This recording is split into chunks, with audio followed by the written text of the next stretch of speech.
44 years ago this month, a young correspondent here at CBS News persuaded his bosses to let him travel the back roads of America in search of the kinds of stories that didn't make the front pages. We can meet a few people and hear a few stories and send back some postcards to Walter Cronkite. The correspondent was Charles Kuralt, and he would meet quite a few people, sending back some 600 stories in his On the Road series. On every subject under the sun, He said he was the best, and I trusted him.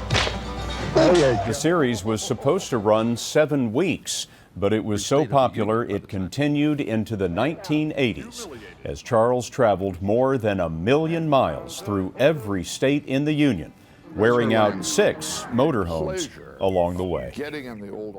On the Road became a Friday tradition here on the CBS Evening News, and on this Friday, we are happy to tell you we are bringing the tradition back with Steve Hartman. Tonight, Steve is on the trail of a mystery that has puzzled folks for a quarter of a century. It appeared in the middle of the Susquehanna River, near a town in the middle of Pennsylvania called Dauphinboro. I remember it very well because the phone started ringing. They said there's a statue out in the river. It certainly attracted a lot of attention. Traffic was stopped going in both directions. You couldn't get anywhere. According to news reports at the time, drivers got so distracted, they started running into each other. Don't stop on the westbound side of the highway. If they do want to stop, we prefer that they would stop and get completely off the road before they get out to view the statue.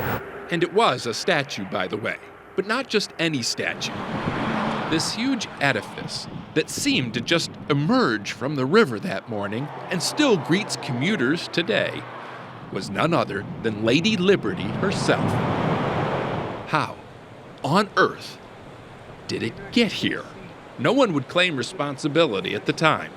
But now, 25 years later, it is a mystery no more. I kept it quiet. That was fun. That was part of the whole fun of the whole thing. The mastermind was a local lawyer named Gene Stilt, who built it in a friend's garage to honor the other Statue of Liberty. It was going to be the 100th anniversary, and it'd be nice to do something here.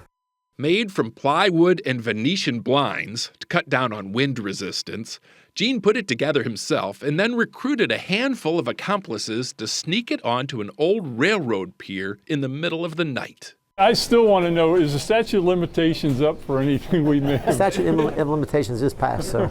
What they did was not only technically illegal, it was also highly ill-conceived. It's the most dangerous section of the local river. I begged you not to go. When we got it up and when we saw it from the highway, it was like, wow, that wasn't a bad idea. It worked. The statue stood for 6 years until a strong gust of very unpatriotic wind blew her off her pedestal, which could have easily been the end of this story. But by 1992, folks here had grown so fond of this idea of having their own Statue of Liberty, they collected $25,000 to build a replica of the replica. This one, sturdier, taller, and 8 times heavier, has been able to hold her ground for 14 proud and glorious years. It was liberty. The community rallied around it. It's pretty cool. And if these guys have their way, she'll continue to reign over this river as long as freedom itself. Steve Hartman, CBS News, Dauphinboro, Pennsylvania.